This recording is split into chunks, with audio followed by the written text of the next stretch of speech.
Hello person who found your way onto this video. My name is Caramel, and this video is simply me showing off my successful attempt at collecting the golden strawberry in Celeste Strawberry Gem's beginner lobby hot side.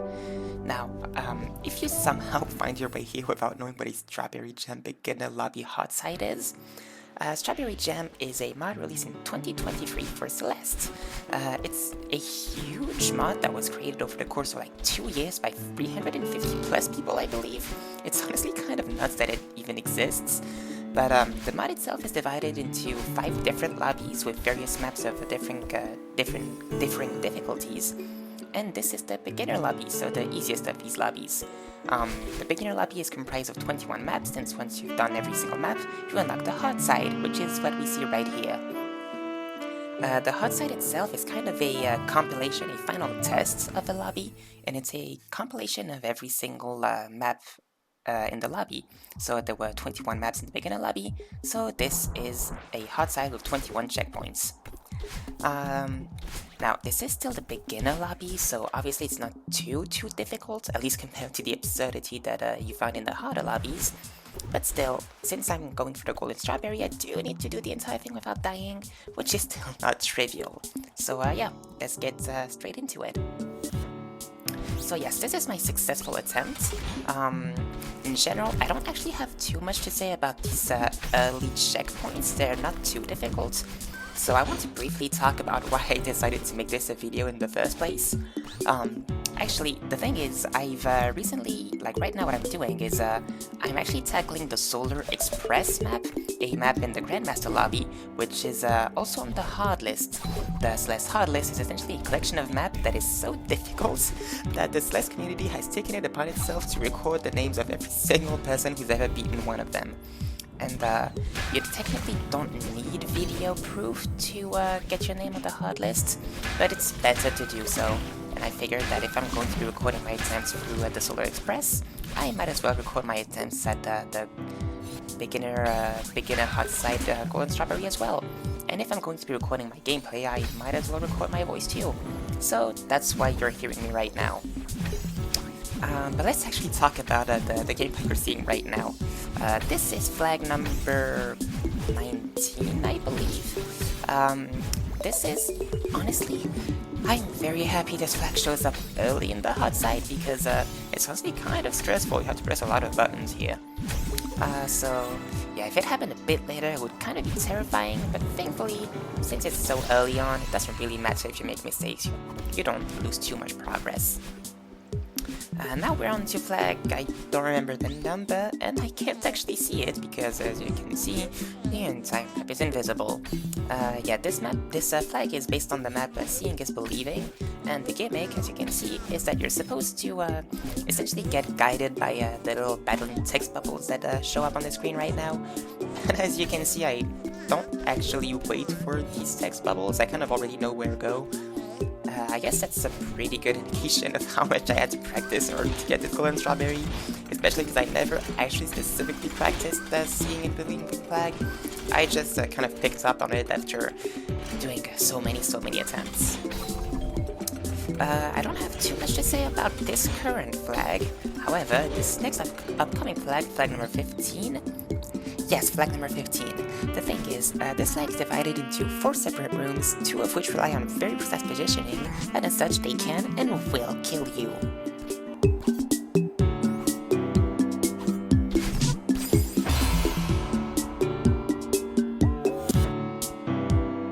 So yeah, very happy it shows up relatively early on in the golden again, because otherwise it would be terrifying.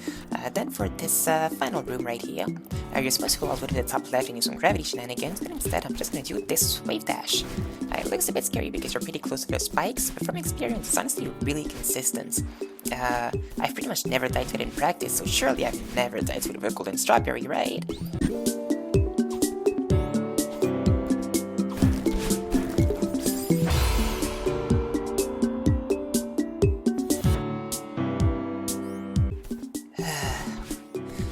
In any case, onto flag 14. Flag 14 is, trivial. Yeah, honestly, I don't think I've ever died on it, maybe ever in my entire life. yeah, there's really not much to say about it. I wish I could say I've never died on flag 13, especially because it's not actually difficult as well.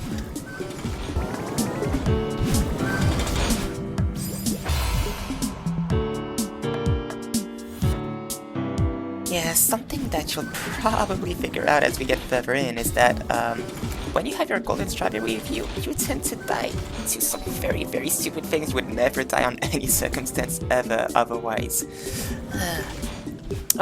Actually, I just want to briefly mention this ending sequence you see right here.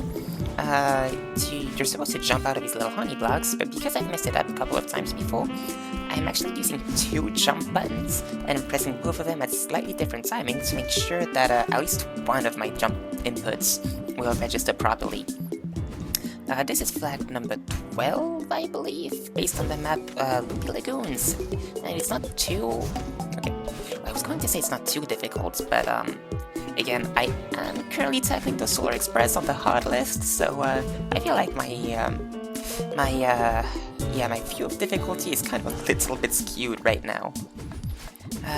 But I guess while we're going through this flag number 11, something I can mention is that obviously none of these flags are too difficult individually. Again, we are still on the beginner lobby, but the difficult thing is doing all of them consecutively without dying once. Ultimately, this does mean you have to play pretty much perfectly for like 10 minutes, which of course is going to be very stressful. This flag number 10, I want to talk about this briefly, because this flag is based on a puzzle map. The gimmick here is that I don't actually get my dashes back when I touch the ground. Instead, the only way to refill my dashes is by collecting these little dash refills that you see floating behind me.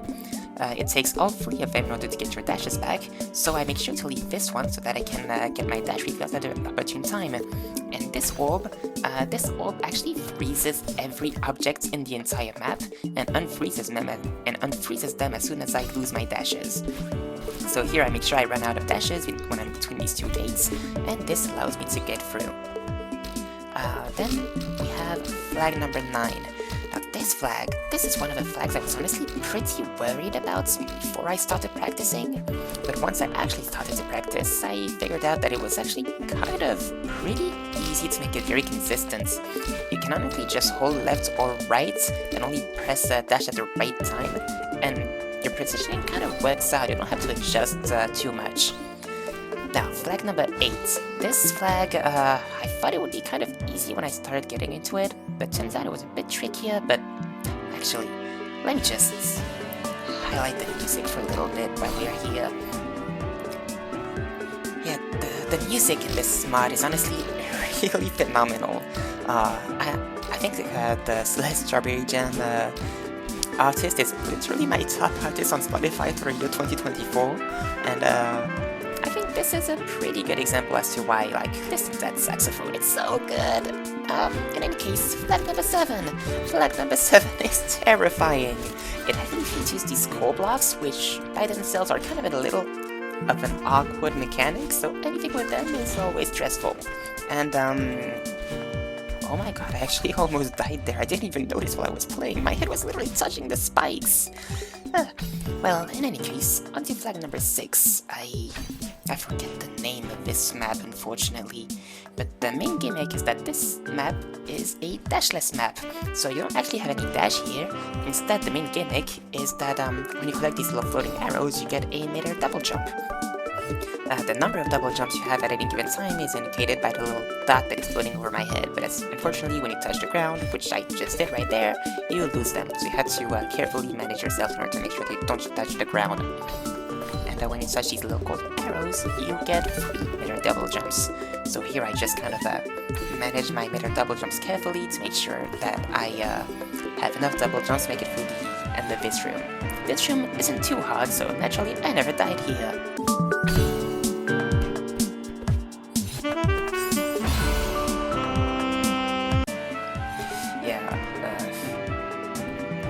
Okay, now this room is honestly a bit terrifying because you see this very first arrow, it doesn't respawn and you can't actually go backwards through the screen transition, meaning that if you fail the very first jump, you're basically screwed. There's nothing you can do. but thankfully I made it here, and I'm just taking a little bit of time to enjoy the sights and this little hut in the rock formations. Seriously, the presentation in this mod is so good. Honestly, the presentation, the music, all that really made it all worth it to get the golden strawberry. Really made it the experience fun, even when I died way later in the attempt than I would have liked. In case, this is flag number 5, and this is where you can see that I'm starting to get terrified. You see these clear pipes? I don't need to grab onto the edge of them every single time when I get out. I can just jump straight out of them and it's faster. And it is what I would do in a normal attempt, but in a golden strawberry attempt, I am terrified and I want to maximize my chances and take it as slow as possible. On to flag number 4, which is based on the map, Soap. This flag is honestly pretty simple actually for a flag that is so late. The thing is, everything kind of lines up. The timing works out so that as long as you don't fast bubble, which is to say as long as you don't press the dash button intentionally to get out of these bubbles faster than you should, you'll pretty much make it. So surely this means I never died on this map ever, right?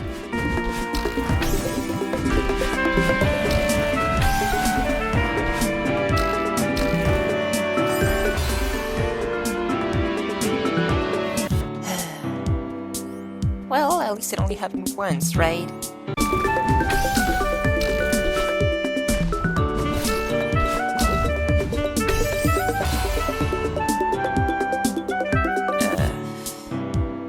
Yeah, remember what I said about dying coming way easier whenever you have a golden strawberry with you? Yeah, that's a case in point of that. In any case, flag number 3. This flag is based on the map Dropzone. It's another puzzle map. Here the main gimmick is that I have a limited number of dashes. As you can see, that little number is floating above me, and you need to use them very precisely in order to position these Kevin blocks in exactly the right position to allow you to get through. This map, or rather this flag, really isn't that difficult. Again, it's a puzzle map, so once you've figured out where to go, you can just do it every time. It's still a bit stressful because if you're not careful, these Kevin blocks can crush you against the wall. Now we're on to flag number 2, which is probably the flag I was the most scared of when I was practicing. The timing can be a little tricky, it's very easy to mess up, as you can see by the fact that I messed up right here. Thankfully, you can back it up from here. The double dash crystal does respawn, and these platforms do spawn in and out on a timer, so here that wasn't too bad.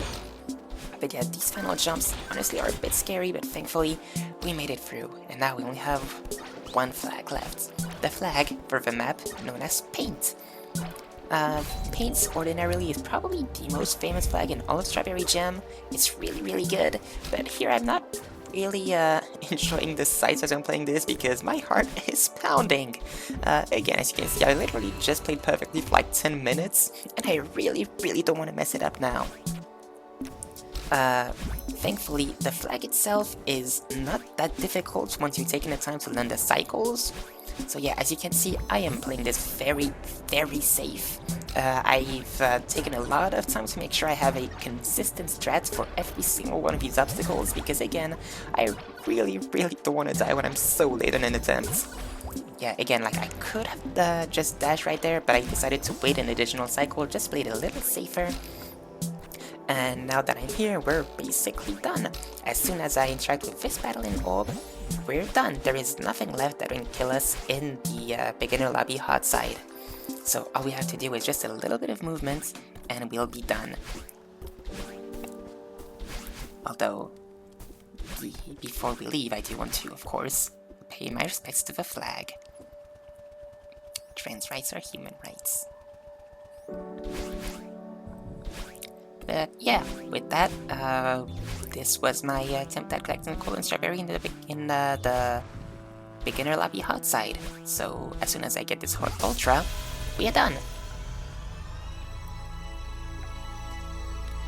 And now that we're done, we're rewarded with this frankly beautiful artwork. Well, I mean, you don't unlock this artwork for collecting the golden strawberry, you just get it by clearing the map at all, but I just wanted to highlight it because look at this, it's so gorgeous.